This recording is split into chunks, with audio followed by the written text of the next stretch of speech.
I'm Sam Roberts of the New York Times, and welcome to the New York Times Close Up.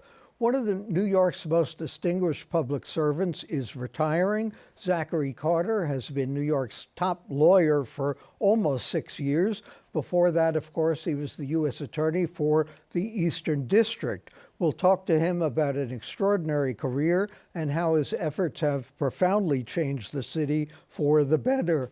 But we begin with the economy. The bond market flashed a scary signal about the economic outlook last week that rattled investors and sent the Dow plunging 800 points. The trade war with China taking a toll on the economy, and countries like Germany are seeing a slowdown as well. Corporate earnings, manufacturing in the U.S. also cooling.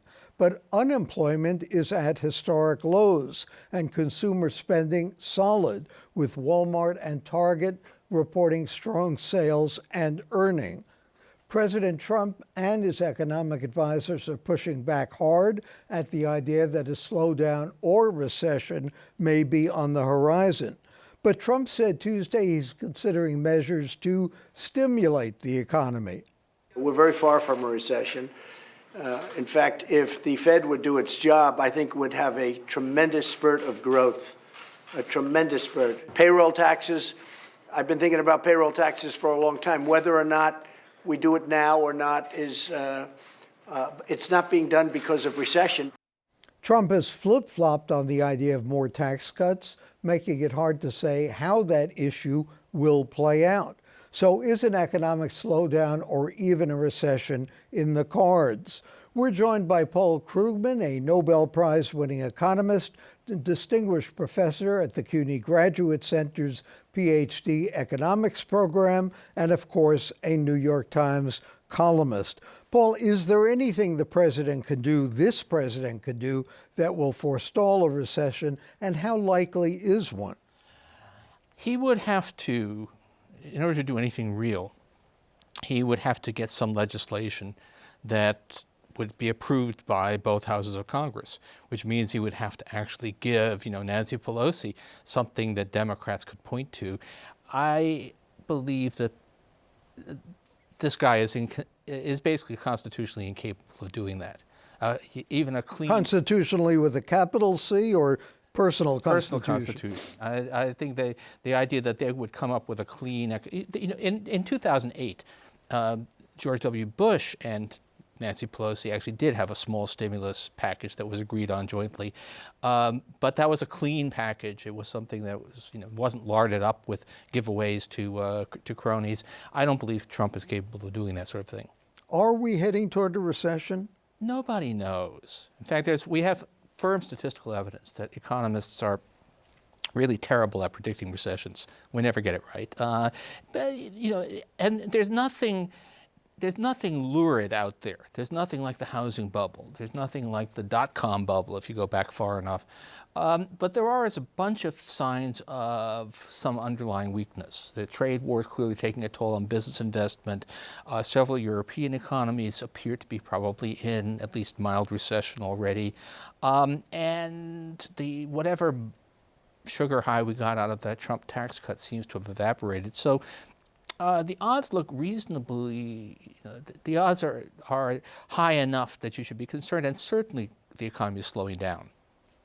You said a while ago there are three rules about economics: that the stock market is not the economy, the stock market is not the economy, and the stock market is not the economy. But then you said maybe we should add a fourth one: the bond market is sort of the economy. Yeah, if the bond market basically is long-term bonds are mostly a forecast of what investors think the Fed's going to be doing in the future, not what it's doing now, but and the fact that long-term interest rates have dropped, they've fallen in half since late last year, is telling you that bond investors have gotten quite pessimistic about the economic outlook. So that's has offsetting. For stocks, the fact that bonds are yielding so little actually helps to push stocks up, although profits may fall. But bonds are clearly telling you that, kind of the revealed collective intelligence of bond investors is saying that the economy is looking very weak going forwards. Trump has said early on, at least, that winning a trade war is not that difficult. Obviously, that has proved not to be so, certainly with China. But is he right about fighting a trade war with China? No, I mean, the funny thing is that, I mean, the Chinese are not good actors in the world economy. They have, there are issues about how they handle intellectual property.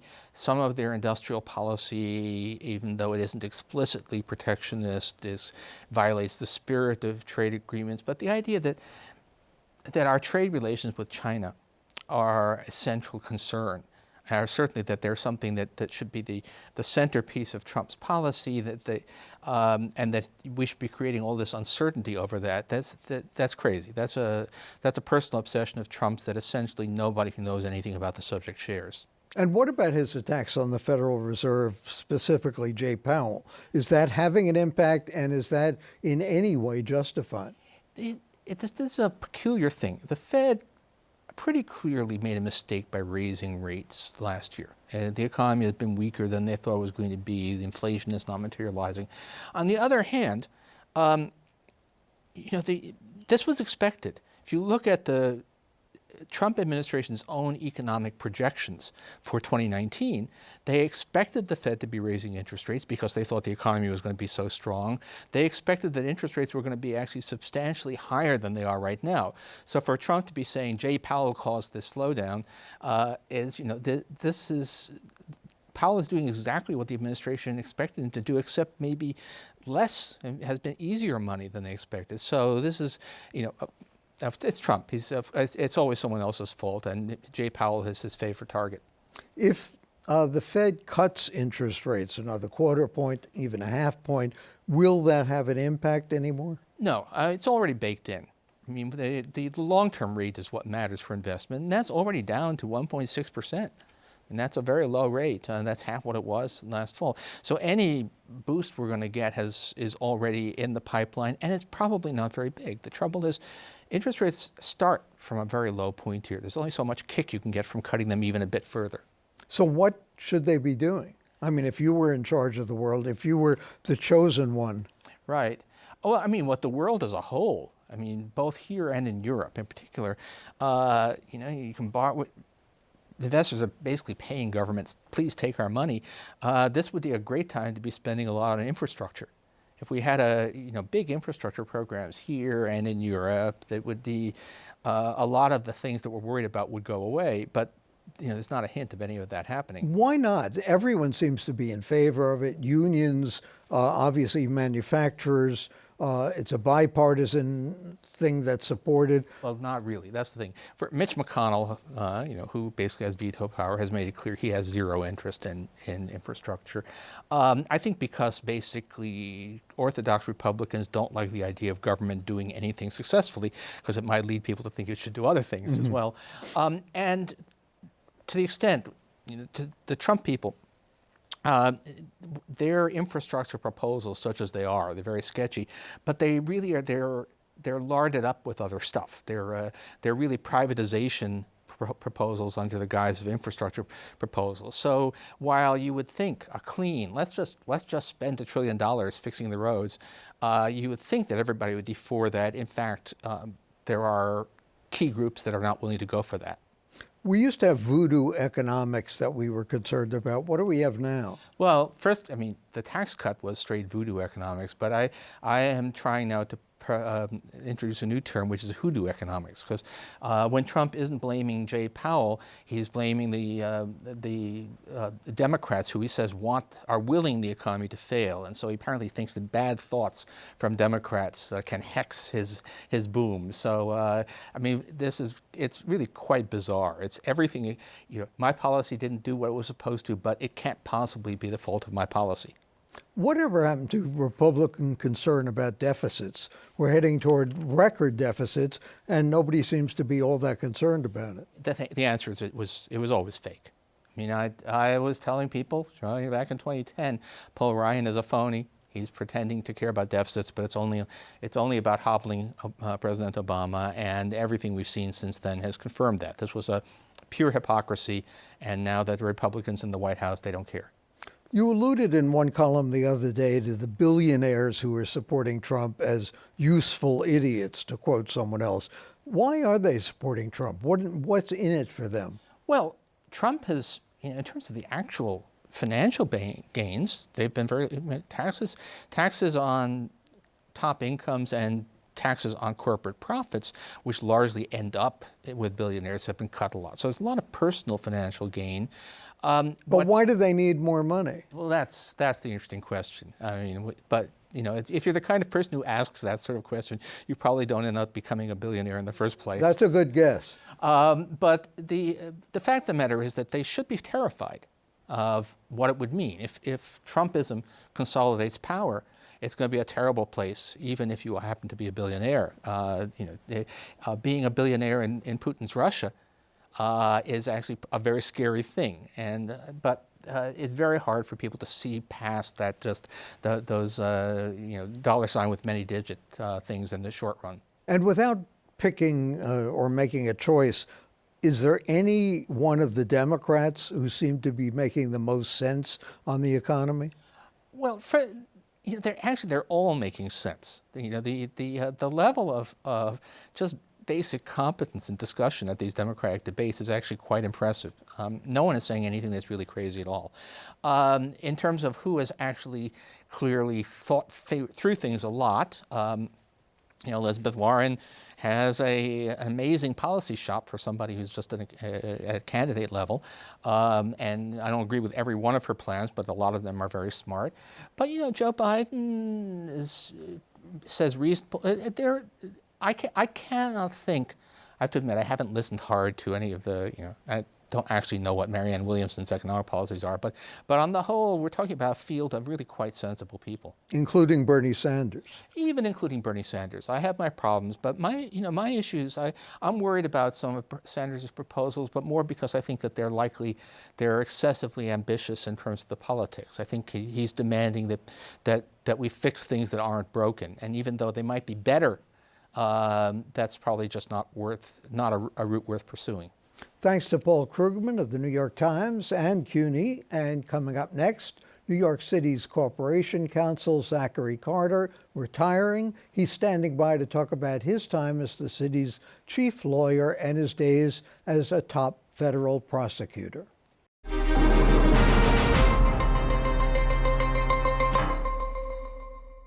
You may not know Zachary Carter's name, but you've probably felt the impact he's had in New York during a long and distinguished career in public service. He's retiring this month as New York City's Corporation Counsel after leading a law department with over 900 lawyers for nearly 6 years. He led the review and reached a settlement in the case of the Central Park Five. He also reached settlements involving the controversial use of stop and frisk by cops, dramatically reducing those stops. He took on the underrepresentation of minorities in the fire department, fought back against frivolous lawsuits against the city. Among his many high-profile cases as U.S. Attorney for the Eastern District in Brooklyn during the 1990s, the prosecution of Jordan Belfort, the Wall Street fraudster portrayed by Leonardo DiCaprio in The Wolf of Wall Street. Let's talk about stop and frisk for a minute. Those numbers dropped from about 700,000 stops and frisks to roughly 10,000 a year. Crime is still going down. The city paid out tens of millions of dollars in a class action suit. Why did it take so long to reduce the number of stops and frisks? Well, I think there was a failure to recognize that stops at that level didn't have a real correlation with crime reduction, and that in fact crime reduction actually accelerated after the overuse of stop and frisk ended. Stop and frisk to a large extent interfered with the police having a constructive working relationship with the community. I mean, 35,000 police officers cannot police 8.5 million people without their support. And every time there was a stop that was not founded on reasonable suspicion, and there were hundreds of thousands of those that yielded no arrest and no recovery of illegal contraband, that is a false accusation, and none of us like false accusation. And so you are unnecessarily giving an entire community a sense that they are under perpetual suspicion. And when you lower that temperature, it creates an atmosphere where the police and the community can have a constructive relationship. Ray Kelly and Mike Bloomberg weren't racists. Were they just stubborn holding on to this policy?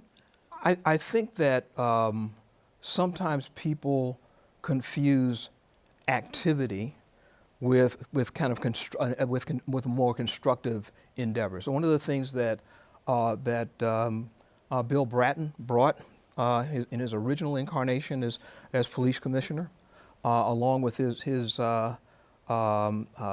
lieutenant Jack Maple, when they brought CompStat, it was for the purpose of developing a data-driven policing model where you made strategic decisions about what to target and what level based on actual data. And it wasn't designed to measure activity, but to measure actual crime reduction. What were you doing that actually contributed to the reduction of crime? And it seems to me, at least, that stop and frisk could never have gotten out of hand to the point of hundreds of thousands of excessive stops if there had been a slavish devotion to following the data, because the data could not possibly have supported the notion that that had a reasonable relationship with crime reduction. It seemed to me the same was true in theory of broken windows, that the idea was to, stop defining deviancy down, to set a standard that everyone was going to adhere to, not necessarily to impose a chokehold on Eric Garner because he was selling loose cigarettes, but to find a way to stop the sale of loose cigarettes when store owners were complaining that they had to charge tax for it and he wasn't paying tax. Do you agree with that overall premise? Well, what I agree with is this. I don't have a problem with an approach to policing that says that we have to signal to the public that there will be order, and that if there is an atmosphere in which people act in utter disregard in the law in both things important and things trivial, then that doesn't create an environment in which you can have civil order. But you have to be very careful that when you embark on something that is like broken windows, in which you are looking at quality of life enforcement, that it doesn't have a disparate impact on certain communities, particularly communities of color. And that has been a challenge historically for not just the New York City Police Department, but police departments around the country. The fact that there are certain communities that need a higher level of police attention because they've actually had a higher level of violent, serious offenses. It's important that the police be deployed there. But it doesn't mean that when you are deployed there, you're necessarily required to enforce every single trivial offense on the books every time it occurs. You have to use some judgment about that, whether or not it should result in an arrest or a summons or a warning or a DAT. And under this administration, a lot of both the mayor, police commissioner, and the DAs generally have collectively come to the conclusion that there are categories of offenses that should not be prosecuted or enforced at the level that they had been formerly. In the Central Park 5 case, you were instrumental in reaching a settlement. A lot of people presumed guilt, including, of course, Donald Trump. What went wrong in that case?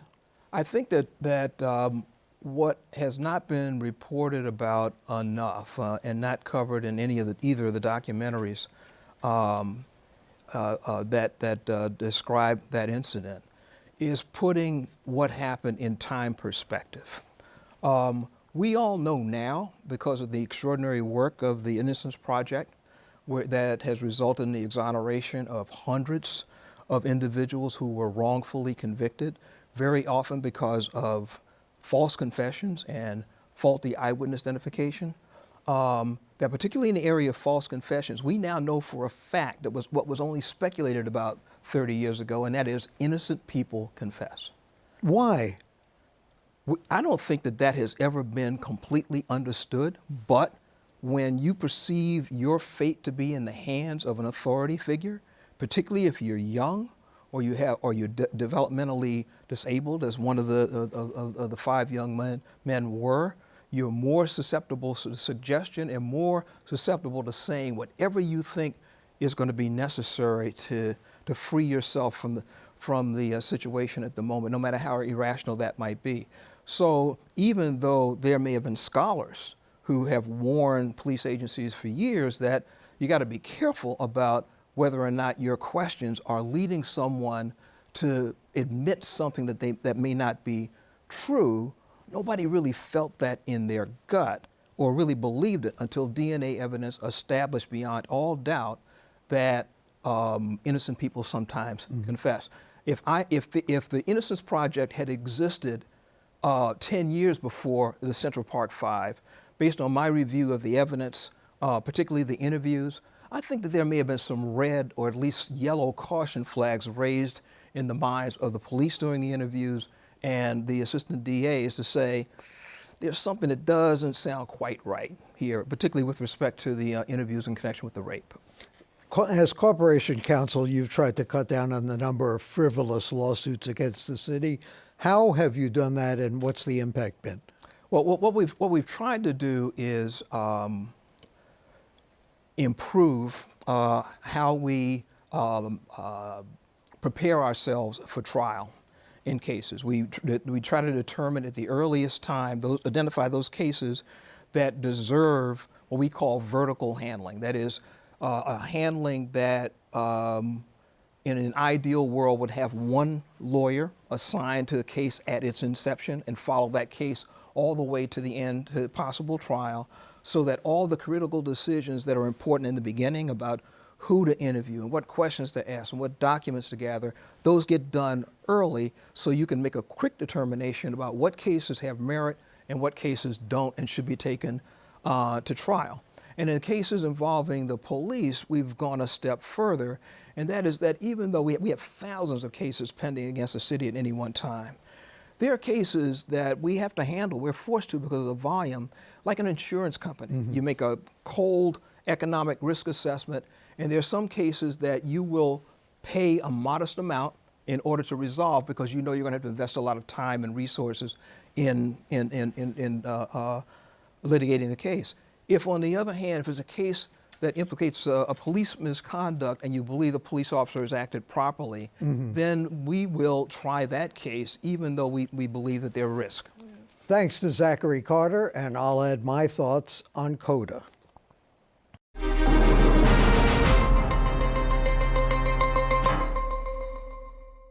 Remember when New York City's welfare rolls topped 1 million?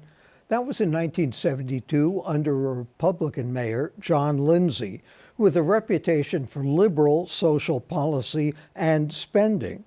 In 1995, the city's welfare rolls neared 1.2 million. That was during an economic downturn and under Rudy Giuliani, another Republican and a less than compassionate conservative. Today, the economy is fragile but still thriving. Yet about 1 in 5 New Yorkers live below the poverty line. Worse still, nearly half are barely surviving in what officials describe as near poverty. That includes those beneath the threshold of $50,000 for a family of 4, and those vulnerable to falling below. And yet the Independent Budget Office this week reported an anomalous finding. Today, fewer New Yorkers are receiving cash assistance than in any year since 1953. In 1995, 1 in 7 city residents were receiving cash assistance. Today, fewer than 1 in 20 are. That's an astounding decline of nearly 800,000 people. and the number has continued to decline under New York's most progressive mayor in generations, Bill de Blasio, the guy who abolished work requirements for welfare, which critics feared would cause the caseload to explode. Regulations imposed by Congress during the Clinton administration made it harder to qualify. They barred federal funding for most families beyond 5 years. With unemployment at record lows, more people went to work, though mostly in low-wage jobs. More subsist on food stamps, supplemental Social Security, rent vouchers, and access to health insurance. Well, now there's more good news for people who thrive on statistics but forget about the people behind them. The Trump administration's so-called public charge revision would mean that any immigrant who collects benefits would be considered a burden on the government and would have difficulty obtaining a green card, in which case the welfare rolls as we know them will decline even more. For the New York Times and CUNY TV, I'm Sam Roberts.